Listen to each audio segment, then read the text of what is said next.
أعوذ بالله من الشيطان الرجيم بسم الله الرحمن الرحيم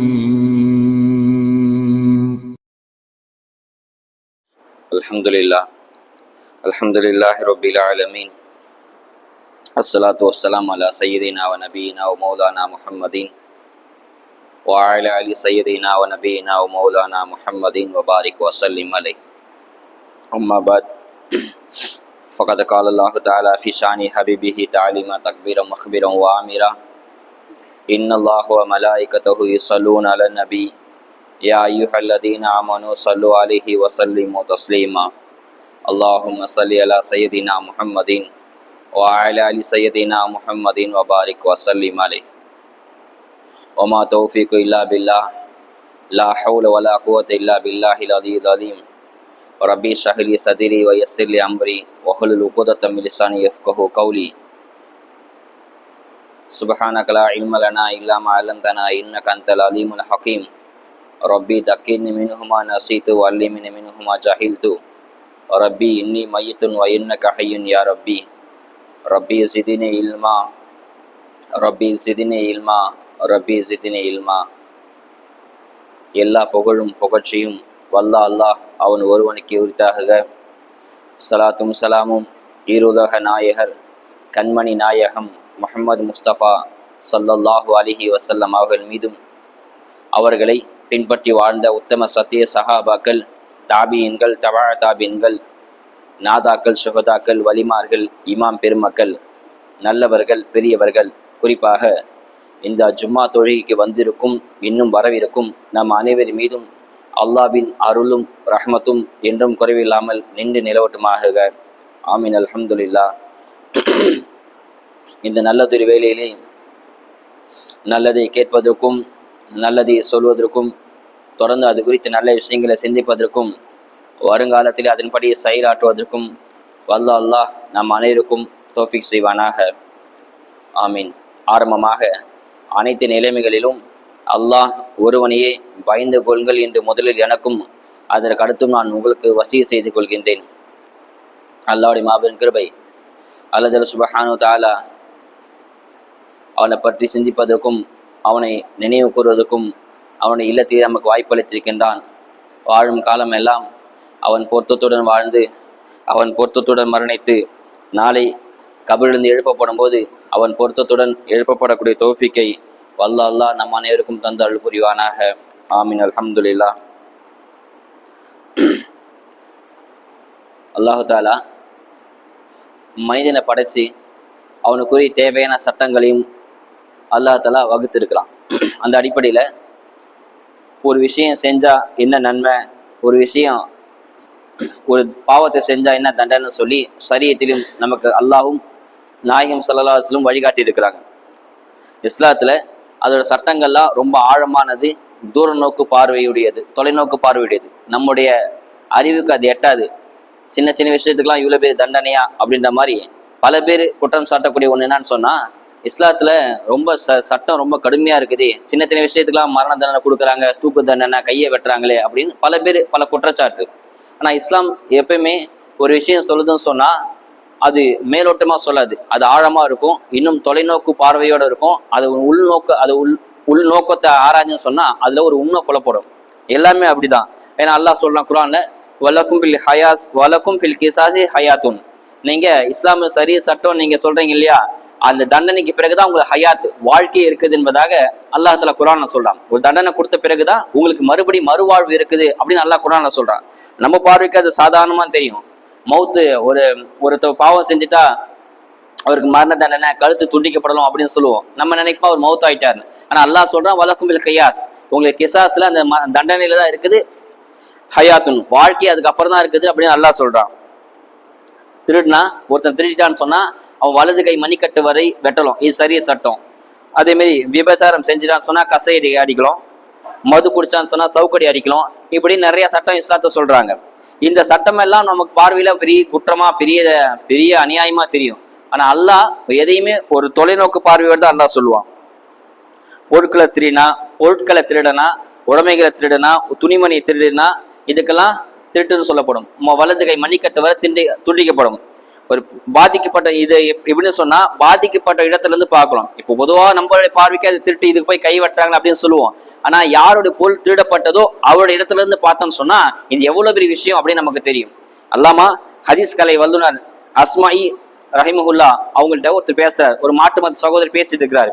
உங்களுடைய இஸ்லாம் சாட்டெல்லாம் எனக்கு இஸ்லாமிய மார்க்கம் எனக்கு ரொம்ப பிடிச்சிருக்கு, ரொம்ப அழகா இருக்குது, தெளிவா இருக்குது, எல்லாமே ஏற்றுக்கொள்ளப்படைய மனம் ஒத்து போற மாதிரி இருக்குது எல்லாமே.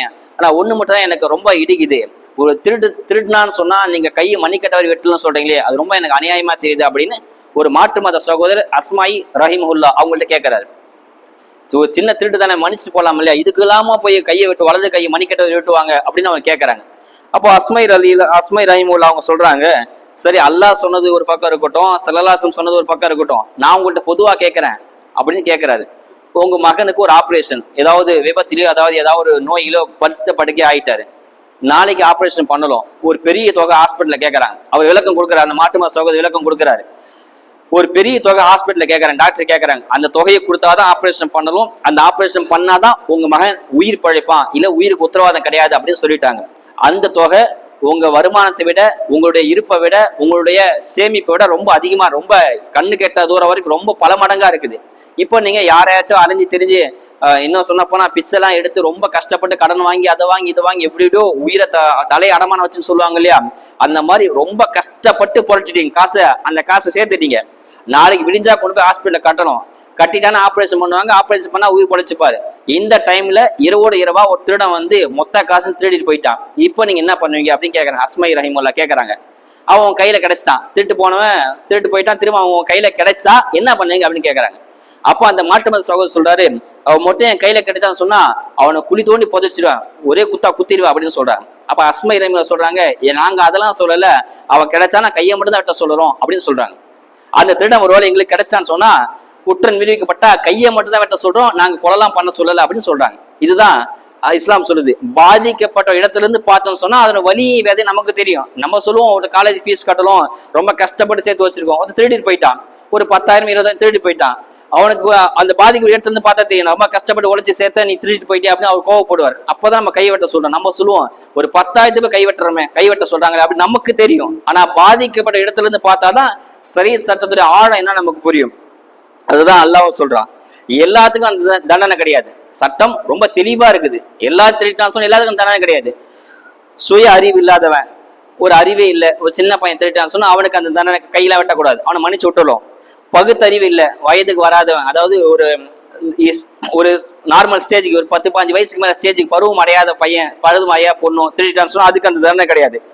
ஒரு பைத்தியக்காரன், ஒரு மனநிலை பாதிக்கப்பட்டவன், அவன் என்ன சொல்றான் அவனுக்கே தெரியல, அந்த மாதிரி இருக்கவன் திருடுனா அதுக்கு தண்டனை கிடையாது. நல்லா தெளிவா எல்லாம் தெரிஞ்சவன் திருடினா தண்டனை. அதே மாதிரி மறைவான பொருளை திருடலாம், ஒரு பொருள் மறைக்கப்பட்டது பாதுகாக்கப்பட்டது, அந்த பொருளை திருடினா தண்டனை. வெளிப்படையா தெருவில் ஏதாவது ஒன்று கிடக்குதுன்னு சொன்னா அது எடுத்துட்டான்னு சொன்னா அதுக்கு பேரு திருட்டம் கிடையாது, அதுக்கு தண்டனை கிடையாது. சரிய சட்டம் ரொம்ப தெளிவா சொல்லுது. ஏதோ ஒரு பொருள் வெளியில கிடக்குது, அது திருட்டான்னு சொன்னா ரோட்ல ஏதாவது பொருள் கிடக்குது, அதை எடுத்துக்கிட்டாரு, அதுக்கு பேர் திருட்டு கிடையாது, அதுக்கு பேர் தண்டனையும் கிடையாது என்பதாக சரியா சொல்லுது. தீனார்ல 4 ஒரு பங்கு திருடினாதான் அந்த மணிக்கட்டு வரை துண்டிக்கப்படும். திரகம்ல 10 திரகமுக்கு மேல திருடினாதான் அதுக்கு மணிக்கட்டு வரை துண்டிக்கப்படும். இப்படி நிறைய சட்டம் இருக்குது. பாதுகாக்கப்பட்ட பொருளை திருடினாதான் தண்டனை, இளம் தண்டனை கிடையாது. உதாரணமாக பீரோல வச்சிருக்கிறோம், பீரோல துணிமணியோ அல்லது நகையோ வச்சிருக்கிறோம், அதை திருட்டான்னு சொன்னா தண்டனை கன்ஃபார்ம். இல்ல லாக்கர்ல வச்சிருக்கிறோம், பேங்க்ல வச்சிருக்கிறோம், இப்படி நம்ம பாக்கெட்ல வச்சிருக்கிறோம், பர்ஸ்ல இருக்கிறோம், அதெல்லாம் திருடிட்டான்னு சொன்னா அது எவ்வளவு அந்த அளவு ஒரு 10 திரகமோ அல்லது 4 தீனார் 4 பங்கு இருந்துச்சுன்னு சொன்னா அவருக்கு தண்டனை கொடுக்கப்படும். இப்படி சரிய சட்டம் சொல்லுது. அதே மாதிரி உணவுக்காக வேண்டி திருடினா தண்டனை கிடையாது. பஞ்ச காலத்துல உணவுக்காக வேண்டி ஒரு டீ திருடிட்டான்னு சொன்னா அதுக்கு மன்னிக்கப்பட்டுவிடும், அது தண்டனை கிடையாது. உமருடைய ஆட்சி காலத்துல 10 ஆண்டு காலம் ஆட்சி காலத்துல ஒரு பஞ்ச காலம் வந்துச்சு, டோட்டலா பஞ்சம், ஊரு ஃபுல்லா பஞ்சம் எங்கேயுமே. அப்போ ஒருத்தர் திருடிட்டார், ஒரு உணவு போல திருடிட்டாரு, அவர் குற்றம் நிரூபிக்கப்பட்டுச்சு, அவரை கொண்டு சபையில் நிறுத்தினாங்க. அப்ப உமர் என்ன சொல்றாங்க, இதுக்கு தண்டனை கிடையாது அப்படின்னு சொல்லி மன்னிச்சு விட்டுட்டாங்க. உணவு திருடினா தண்டனை கிடையாது, பஞ்சகால திருடினா வறுமையில திருடிட்டாரு அவரு அப்படின்னு சொல்லி உமர் ரலியல்லாஹு மன்னிச்சு விட்டுட்டாங்க. இதுதான் ஒரு சரிய சட்டம். அதாவது இதே மாதிரி உரிமை உள்ளவங்க திருடுறாங்க. உதாரணமாக உரிமை நம்மள்ட்ட உரிமை விடுறவங்க அவங்க எடுக்கிறாங்க, நம்மளோட உரிமையா இருக்கிறாங்க, அவங்க எடுக்கிறாங்க சொன்னா தண்டனை கிடையாது. உதாரணமாக ஒரு தந்தை தன்னுடைய மகனுடைய பர்ஸ்ல இருந்து காசு எடுக்கிறான்னு சொன்னா அதுக்கு தண்டனை கிடையாது. ஒரு மகன் பாக்கையில காசு வச்சிருக்காரு, தந்தைக்கு தேவைப்பட்டுன்னு சொன்னா அவர் மகனுக்கு சொல்லாமலையோ அல்லது தெரியாமலோ அந்த பணத்தை 100 ரூபாயோ ஒரு 500 ரூபாய் எடுத்துட்டான்னு சொன்னா அதுக்கு தண்டனை கிடையாது, சரி செலவு தண்டனை கிடையாது. ஒரு சஹாபி இப்படியே வந்து சலாசம் கேட்டாங்க, நான் எப்ப பார்த்தா எங்க அப்பா காசு காசு பணம் கேட்டுட்டே இருக்கிறாரு, நான் எவ்வளவுதான் கொடுக்கறது, எனக்கும் குடும்ப கூட்டே கிடையாதா, இவருக்கே கொடுத்திருந்தா என் குடும்பத்தை பார்க்க தேவையில்லையா அப்படின்னு அந்த சஹாபி தந்தையை பத்தி சலாசம் முறையிறாரு. அப்ப சலாசம் சொல்றாங்க, அந்த மாலுக்க நீ அபிக்க, நீயும் உன் சொத்து நீ சம்பாதிச்சு வச்ச எல்லா சொத்தும் உன் தந்தைக்கு தான் சொந்தம் அப்படின்னு சலாசம் சொல்றாங்க. அதாவது உன் பாக்கெட்ல இருந்து மொத்த பணம் தான் எடுத்தான்னு கேட்க கூடாது. ஏன்னா நீயே உன் தந்தைக்கு தான் சொந்தம், நீ சேர்த்து வச்ச சொத்து எல்லாமே உன் தந்தைக்கு தான் சொந்தம், அவர் திருடா திருட்டு கிடையாது என்பதாக சரி சட்டம் சொல்லுது. தந்தைக்கு கொடுக்க வேண்டிய ஹக்கு நீ கொடுக்கலன்னு சொன்னா அவருக்கு தேவைப்பட்ட எடுத்துக்கிறது அவளுக்கு உரிமை இருக்குது. இது திருட்டு கிடையாது, இது தண்டனை கிடையாது என்பதாக சரி சொல்லுது. அதே மாதிரி ஒரு மனைவிக்கு தேவையான அத்தியாவசிய செலவு நம்ம செஞ்சே ஆகணும். கணவன் நம்ம பாட்டு போறோம் வரோம் மனைவி கவனிக்கலாம் சொன்னா இது சட்ட பிரகாரம் இது மிகப்பெரிய குற்றம். மனைவிக்கு தேவையான உடை, தேவையான பொருட்கள், உணவு பொருளை வாங்கி தருவது ஒரு கணவன் மீது அத்தியாவசிய கடமை. ஹிந்தா அப்படின்னு ஒரு பெண்மணி, அதாவது இதா அன்பா, அந்த பெண்மணி வந்து சலாசம் முறையிறாங்க, என் தந்தை அபு சுஃபியான் எனக்கு செலவுக்கு காசே தர மாட்டேங்கிறாரு, ரொம்ப சிக்கனமா ரொம்ப கஞ்சத்தனமா இருக்கிறாரு. கஞ்சத்தனம் வேற சிக்கனம் வேற, சிக்கன இஸ்லாத்துல கூடும், கஞ்சத்தனம் கூடாது. ரொம்ப கஞ்சனா இருக்கிறாரு, எனக்கு எதுவுமே செலவுக்கு காசே தரல, அன்றாட வாழ்க்கை ரொம்ப கஷ்டமா இருக்கு அப்படின்னு சலாசம் சொன்ன உடனே, நீ ஹுதி மா இக்ஃபிக்க வலதிக்க பில் மஅரூஃப், உனக்கு தேவையான உனக்கும் உன் குழந்தைக்கு எது தேவையோ அதை உன் கணவன்ட்டு நீ கேட்க தேவையில்ல, நீ அனுமதி இல்லாம எடுத்துக்கலாம் அப்படின்னு சலாசம் சொல்றாங்க. ஒரு பெண்மணிக்கு ஒரு ஆதரவா சொல்றாங்க. ஒரு எல்லா கணவனும் ஒரு கற்க வேண்டிய மிகப்பெரிய பாடம். மனைவிக்கு தேவையான உடமையை நீங்க கொடுக்கலாம்னு சொன்னா மனைவி உங்க பாக்கெட்ல இருந்தோ பீரோல இருந்தோ உங்க பர்சன் எடுக்கிறதுக்கு உரிமை இருக்குது என்பதாக சலாசம் சொல்றாங்க. இதெல்லாம் உரிமை உள்ளவர்கள் எடுத்துக்க அனுமதி இருக்கு, இது தண்டனை கிடையாது என்பதாக அல்லாஹ் தஆலா சலாசம் சொல்லி காட்டுறாங்க. இந்த காலத்துல ஒரு காலம் இருந்துச்சு, அப்போ ரொட்டிலாம் திருடுவாங்க, ரொம்ப கஷ்டமா இருக்கும். ரொட்டி திருடுவாங்க, துணியை திருடுவாங்க, தலையணை திருடுவாங்க. இன்னும் சொல்ல போனா மையத்தை அடக்கம் பண்ணிருப்பாங்க இல்லையா, அந்த மையத்தை அடக்கம் பண்ண போன பிறகு அந்த குழியை தோண்டி அந்த ஜனாசாவுடைய கஃன் துணி உருவாங்க. இதெல்லாம் அந்த காலத்துல இருந்துச்சு. ஏன்னு சொன்னா திருட்டுக்கு அரபில சாரிக் அப்படி பையன், சாரிக்குன்னு சொன்னா திருடன் அர்த்தம். ஆனா இன்னொரு வார்த்தை இருக்கு திருட்டுக்கு, என்னன்னு சொன்னா சஃபாஸ் அப்படின்னு அர்த்தம் இருக்கு. அதுக்கு என்ன அர்த்தம் சொன்னா மையத்து துணியை யார் திருடுறாங்களோ அதுக்கு பேர் அந்த பேர். இப்படி அந்த பேர் இருக்கிறதுனால நமக்கு புரியுது இப்படியும் திருட்டு நடந்துச்சு அப்படின்னு நமக்கு புரியுது இல்லையா. மையத்துடைய துணியை திருடி அதை கொண்டு போய் சந்தையில மையத்தை அடக்கம் பண்ணிருப்பாங்க. இரவோட போய் அந்த கபர் கொடி தோண்டி அந்த மையத்துக்கு சுட்டு கஃன் துணி எடுத்து அதை சந்தையில வித்து அதன் மூலியமா சாப்பிடுவாங்க. இப்படிதான் இருந்துச்சு. இதுக்கு பேரும் திருட்டு என்பதாக சொல்லி காட்டுறாங்க. இன்னும் சொல்லுவாங்க, சலாசம் சரிய சட்டத்துல ரொம்ப தீவிரமா இருப்பாங்க.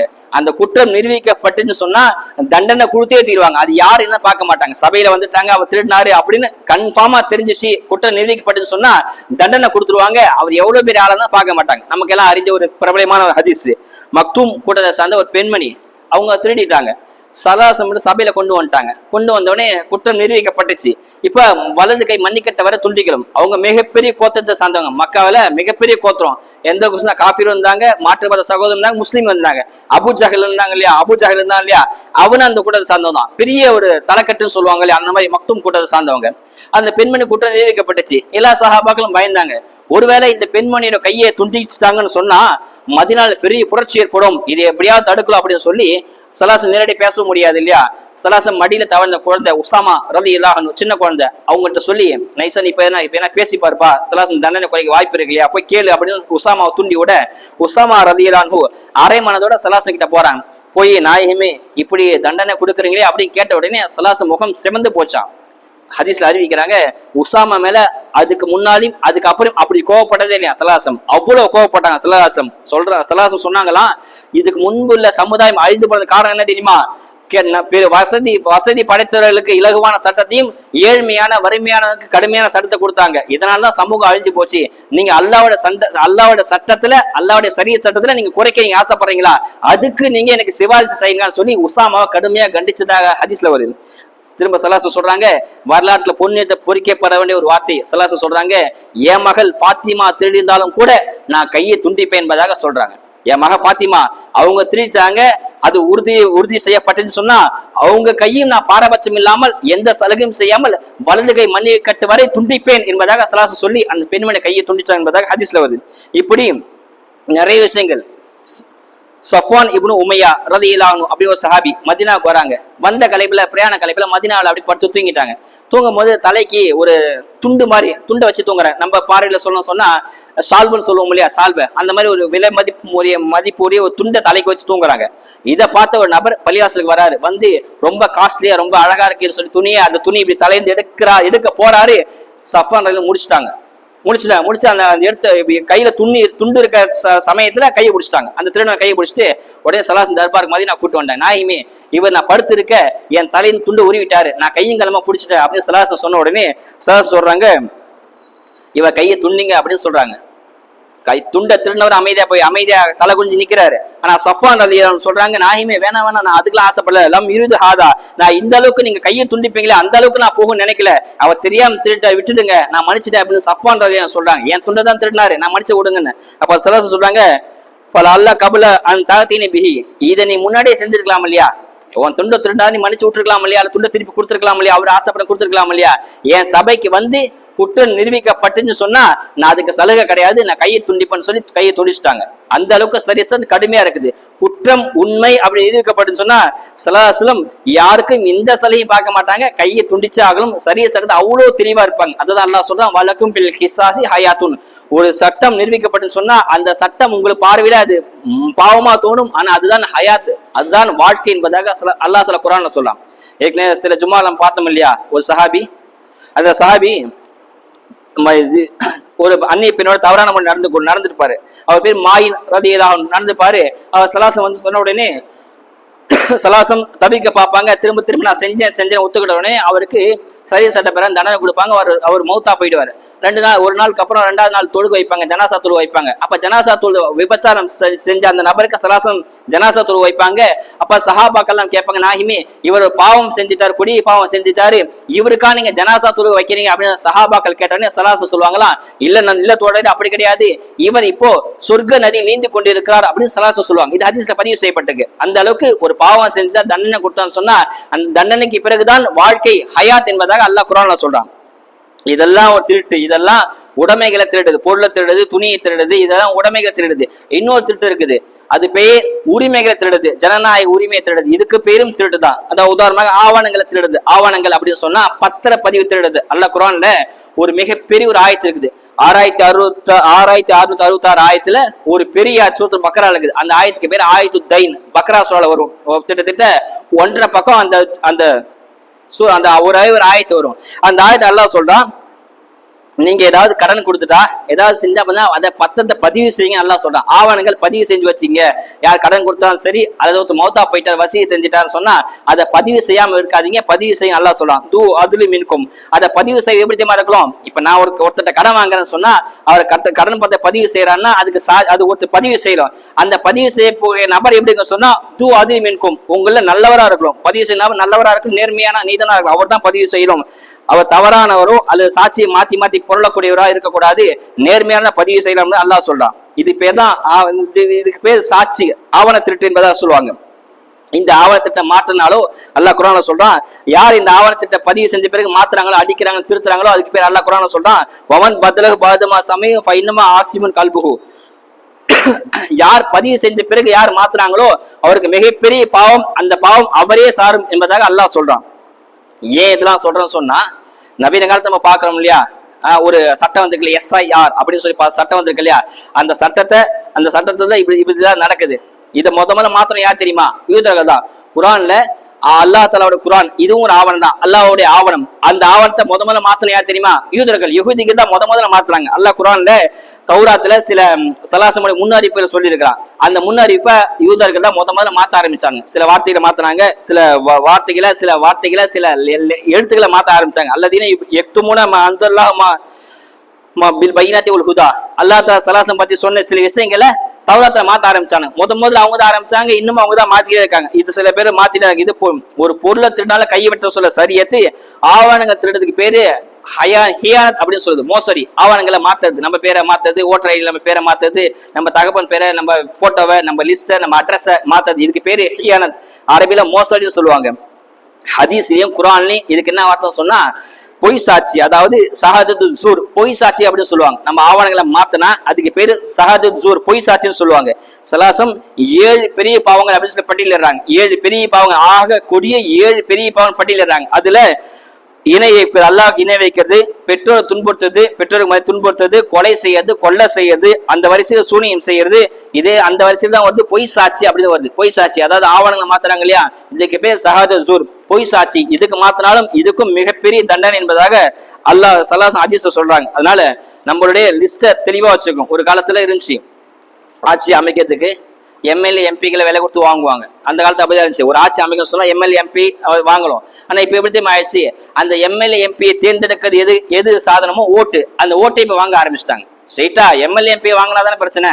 அந்த எம்எல்ஏ எம்பி தேர்ந்தெடுக்கிறதுக்கு எது தேவை, ஓட்டு. அந்த பேஸ்மெண்ட்ல இப்ப கை வச்சுட்டாங்க, அடித்தட்டுல கை வச்சுட்டாங்க, ஓட்டை கை வச்சுட்டாங்க. எந்த அளவுக்குன்னு சொன்னா மரணித்தவங்க உயிர்ப்பிச்சாங்க. செத்து போய் மரணித்திருப்பான், அவனுடைய பேர்ல ஓட்டு போறவங்க வந்துட்டாங்க. உயிரோடு இருக்க மரணித்தினாவும் உயிரோடு இருக்க மரணித்தினாவும் மரணித்தவர்கள் உயிரோடு இருக்கலாவும் ஓட்டர் லிஸ்ட்ல இருக்குது. இந்த மாதிரி நிறைய பேர் இருக்கு. ஒரு உதாரணத்துக்கு ஹிந்தா தேவி அப்படின்னு ஒரு பெண்மணி இருக்கிறாங்க. ஹிந்தா தேவி அவங்க 1990 பிறந்தாங்க. இப்ப 2025 ஓட்டு போட வந்திருக்காங்க. அவங்க வயசு 125 வயசை தாண்டிடுச்சு. நம்ம அதுக்கு வரல, அவங்க 90 வயசு தான். அவங்க ஓட்டு போட்டாங்க என்பதாக லிஸ்ட்ல வருது. இந்த மாதிரி நிறைய பேர் ஒரு கோர்ட்ல ஒரு தீர்ப்பு செய்யறாங்க, 7 பேர் மவுத்தா போயிட்டாங்க அப்படின்னு சொல்லி ஓட்டர் லிஸ்ட்ல இருக்குது. ஆனா அந்த 7 பேரும் ஹைகோர்ட்ல நிறுத்தி நாங்க தான் அந்த 7 பேரு, எங்களுக்கு நீதி சொல்லுங்க என்பதாக சொல்லும் போது ஜனநாயகம் அங்க வெக்கி தலை குனிஞ்சு என்பதாக நம்ம வரலாறு நம்ம செய்தித்தாள பாக்குறோம். இந்த மாதிரி நிறைய இருக்குது. இப்ப அதுக்குதான் SIR அப்படின்னு சொன்னா தீவிர சிறப்பு வாக்காளர் திருத்த முகாம் அப்படின்னு ஒரு முகாம் வச்சிருக்காங்க. அதுல நம்ம என்னன்னா நவம்பர் 4, இப்ப நவம்பர் 4 இருந்து அடுத்த மாசம் டிசம்பர் 4 வரைக்கும் நம்மளோட ஓட்டர் லிஸ்ட் ஐடி எல்லாம் சரி பண்ணி அதுல உங்க வாக்காளர் பெயர் இருக்குதா அப்படின்னு சொல்லி தேர்ந்தெடுப்பாங்க. அப்ப நீங்க அந்த ஃபார்ம் வாங்கி 2 ஃபார்ம் தருவாங்க. ஒரு ஃபார்மை நம்ம ஃபில்அப் பண்ணி கொடுக்கலாம், இன்னொரு ஃபார்மை நம்ம வச்சுக்கலாம். ஏன்னா அதுக்குதான் ஒரு நகல் மாதிரி, அதாவது அது கொடுத்துரும் அப்படி லிஸ்ட் டோக்கன் மாதிரி அதை வச்சுக்கலாம். அதுல 12 ஆவணங்களை கேட்கறாங்க. 12 உதாரணம், ஒன்னு பாஸ்போர்ட் இருக்கலாம், அல்லது ஜாதி சான்றிதழ் இருக்கலாம், அல்லது டிசி சொன்னா SSLC மார்க் லிஸ்ட் அதெல்லாம் இருக்கும். இப்ப 12 ஆவணங்கள் கேட்கறாங்க. அவங்க ஏத்துக்கலாதது சில ஆவணங்கள். உதாரணமாக ஓட்டர் ஐடி ஏத்துக்க மாட்டாங்க. அவங்களே கொடுத்த ஓட்டர் ஐடி இதை போட்டு ஓட்டு போடலாம் அப்படின்னு சொன்னாங்க. ஆனா இப்ப அந்த ஓட்டர் ஐடி ஆவணங்களை ஏத்துக்க மாட்டாங்களாம். டிரைவிங் லைசன்ஸ் ஏத்துக்க மாட்டாங்க. ஒரு காலத்துல இருந்துச்சு ஆதார் கார்டு இல்லைன்னு சொன்னா எதுவுமே வாங்க முடியாது. சிலிண்டர் வாங்கினாலும் ஆதார் கார்டு தேவை, ஒரு சிம் கார்டு வேணா ஆதார் கார்டு தேவை. ஆனா அந்த ஆதார் கார்டு இந்த ஓட்டர் லிஸ்ட் சேர்த்துக்க மாட்டாங்க அப்படின்னு சொல்லி சொன்னாங்க. அதுக்கு உச்சநீதிமன்றம் தலையிட்டு ஆதார் கார்டை சேர்த்துக்கலாம் அப்படின்னு சொல்லி சேர்த்துட்டாங்க. அதுல பாஸ்போர்ட், ஓட்டர் ஆதார் கார்டு, ஜாதி சான்றிதழ், டிசி இல்லைன்னு சொன்னா 10th மார்க் லிஸ்ட் அல்லது பர்த் சர்டிபிகேட், இதெல்லாம் அந்த ஆவணங்கள் 12 ஆவணங்கள் இதெல்லாம் வருது. வீட்டு மனை, உங்க வீட்டு அட்ரஸ்ல வீட்டு மனை இருந்துச்சா அதையே சேர்த்துக்கலாம். அப்படி இல்லைன்னு சொன்னா பேங்க் பாஸ்புக் அல்லது போஸ்ட் ஆஃபீஸ் ஏதாவது நீங்க பணம் போட்டு வச்சிருந்தீங்க சொன்னா அந்த அட்ரஸ் சேர்த்துக்கலாம். இப்படி 12 ஆவணங்கள் சொல்றாங்க. இந்த ஆவணங்கள்லாம் வச்சு நீங்க அந்த SIR ஃபார்மை சரியா திருத்துங்க, சரியா ஃபுல்லப் பண்ணுங்க என்பதாக நம்மளுடைய மூத்த உலமாக்கள் சொல்லி காட்டுறாங்க. ஏன்னு சொன்னா இது சாதாரண ஓட்டு தானே அப்படின்னு நினைக்கக்கூடாது. இது பிற்காலத்துல இதுதான் நீங்க இந்திய குடிமகன் என்பதுக்கு ஆதாரம் இதுதான். அதனால தெளிவா ஃபுல்லப் பண்ணுங்க. ஃபுல்லப் பண்ண தெரியலன்னு சொன்னா தெரிஞ்சவங்களை கேட்டு ஃபுல்லப் பண்ணுங்க. ஏன் இதெல்லாம் நான் சொல்றேன்னு சொன்னா, ஒரு சலாஸ் ஹதீஸ சொல்றாங்க, ஜிஹாது போர் வாழேந்தி களத்துல போராடுறீங்க இல்லையா, இதை விட பெரிய ஜிஹாத் எது தெரியுமா? ஒரு களத்துல ஒரு எதிரி முன்னாடி வாழேந்தி போராடுறீங்க, போர் செய்றீங்க, இதை விட பெரிய ஜிஹாத் எது தெரியுமா? அஃப்லோ ஜிஹாதி கலிமத்துல் ஹக்கி இந்த சுல்தானி ஜாஹிலின், ஒரு மடத்தனமான அரசனுக்கு எதிராக நீங்கள் போரிடுவதுதான் உண்மையான ஜிஹாத் என்பதாக சலாஸ் ஹதீஸ் சொல்றாங்க. இப்போ அந்த ஆட்சி தான் நடக்குது. ஒரு சுல்தான் ஒரு ஜாஹிலான ஒரு ஆட்சிக்கு கையில இருக்குது. அதுக்கு எதிராக நீங்க போரிடுவதுதான் உண்மையான ஜிஹாத், உண்மையான போர் என்பதாக சில ஹதீஸ் சொல்றாங்க. அந்த அடிப்படையில் இந்த விஷயங்கள் நான் உங்களுக்கு சொல்லி காட்டுறேன். இன்னும் நிறைய விஷயங்கள் இருக்குது. அதாவது இவ்வளவு ஆதாரங்கள் இருக்குது, நீங்க கோர்ட்ல கேஸ் போடலாமே அப்படின்னு சொன்னா அதுக்கும் சில வகிச்சிருக்காங்க. உதாரணமாக ஒருத்தன் திருடான்னு சொன்னா சாதாரண திருட மாட்டான். அதுக்கு மாஸ்டர் பிளான் ஸ்கட்ச் போடுவான் இல்லையா, ஸ்கட்ச் போட்டு திட்டுவாங்க இல்லையா, அதே மாதிரி இவங்க 2023 ஒரு பிளான் போட்டாங்க. 2 சட்டத்தை பாதுகாப்புக்காக வேண்டி 2 சட்டத்தை போட்டாங்க. என்ன சட்டம் சொன்னா, ஒரு சட்டம் என்ன சொன்னா, எலெக்ஷன் கமிஷன் நடக்கக்கூடிய புகார ஊழல நீங்க எக்காந்து கொண்டு கேஸே போடக்கூடாது. ஹைகோர்ட்லயே சுப்ரீம் கோர்ட் கேஸ் போடக்கூடாது. அப்படி கேஸ் போட்டாலும் அந்த கேஸ் செல்லாது. அவர் இந்த பதவியில் இருக்கும்போது தப்பு பண்ணியிருந்தாரு, அந்த தப்பை நீங்க உண்மை நிரூபிச்சு கேஸ் போட்டாலும் கேஸ் செல்லாது. அவர் பதவி விலகி போனாலும் ஆயுள் முடிவு வரைக்கும் அவர் தண்டனை கொடுக்க கூடாது. இப்படி ஒரு சட்டம், பாதுகாப்பு சட்டம். 2வது சட்டம் என்ன சொன்னா, ஓட்டு போடுவாங்க அந்த பூத்து சிசிடிவி கேமரா நாங்க வச்சிருப்போம். ஆனா அந்த கேமரா யாரும் காட்ட மாட்டோம், நாங்களே தான் வச்சுப்போம். அது யாருக்கும் ஆதாரத்தை காட்ட மாட்டோம். அது கேட்டா 45 நாளுக்குள்ள ஆட்டோமேட்டிக் டெலிட் ஆயிடும், அதை யாரும் காட்ட மாட்டோம் அப்படின்னு 2 சட்டத்தை போட்டாங்க. இந்த 2 சட்டத்தை வச்சுதான் எதுவுமே நம்ம பண்ண முடியாது, எந்த கேஸும் போட முடியாது. அந்த ஓட்டு சிசிடிவி கேமரா பாக்குறோம் வந்தவங்களே போட்டாங்க அப்படின்னு சொல்ல முடியாது. நிறைய குளறுபடி நடந்திருக்கு பீகார்ல. இப்ப நடந்த பீகார் எலெக்ஷன் தேர்தல், அதுல 65 லட்சம் பேர் வாக்காளர் லிஸ்ட்ல தூக்கப்பட்டாங்க. ஏற்கனவே ஓட்டு போட்டாங்க 65 லட்சம் பேர். 65 லட்சம் பேரும் இவங்க ஓட்டர் லிஸ்ட்ல இல்லைன்னு சொல்லி தூக்கிட்டாங்க. அதுல பெரும்பாலான மக்கள் யாரு சொன்னா பெண்கள், குறிப்பா இஸ்லாமியர்கள், இன்னும் தலித் குலத்தை சார்ந்தவர்கள், இவங்க எல்லாம் நீக்கப்பட்டாங்க. இன்னும் நிறைய விஷயம் சொல்ல போனா ஹரியானால 8 ஓட்டுல ஒரு ஓட்டு போலி ஓட்டு. இன்னும் சொல்லுவாங்க தமிழ்நாட்டுல பல பேர் ஓட்டர் ஐடியில ஒரு பிரேசில் நாட்டின் நடிகையோட போட்டோ இருந்துச்சான். அந்த பிரேசில் நடிகை இந்தியாவுக்கு வந்ததே கிடையாது. அவர் நடிகையோட போட்டோ பல பேர் ஓட்டர் ஐடியில அந்த போட்டோ இருந்துச்சு என்பதாக அவர் செய்தியில பத்திரிகை கொடுக்குறார். என்னுடைய போட்டோவை தமிழ்நாட்டில் பயன்படுத்துறாங்க சொல்லி பேட்டி கொடுத்தாங்க. இந்த மாதிரி நிறைய விஷயங்கள். அதனால அல்லாஹ் சுப்ஹானஹு வ தஆலா இந்த எஸ்ஐஆர் ஃபார்மை தெளிவா ஃபில்அப் பண்ணுங்க. இல்லைன்னு சொன்னா தெரிஞ்சவங்கள்ட்ட கேட்டு ஃபில்அப் பண்ணுங்க. இன்ஷா அல்லாஹ் நம்ம மஹல்லால, நம்ம கலைஞர் மஹல்லால அன்வர் அப்படின்ற ஆரிஃபுடைய தம்பி அவர் தான் பாக்குறாரு. உங்களுக்கு ஏதாவது சந்தேகம் இருந்தா அவர்கிட்ட கேளுங்க, இல்லை என்கிட்ட கேளுங்க. தெளிவா ஃபில்அப் பண்ணுங்க, அடித்தல் திருத்தலாம் ஃபில்அப் பண்ணுங்க. அல்லாஹ் சுப்ஹானஹு வ தஆலா வாழும் காலம் எல்லாம் அவனுடைய பொருத்தத்தை ஏந்து அவன் சட்டத்தை ஏற்று வாழ தௌஃபீக் அல்லாஹ் செய்வானாக.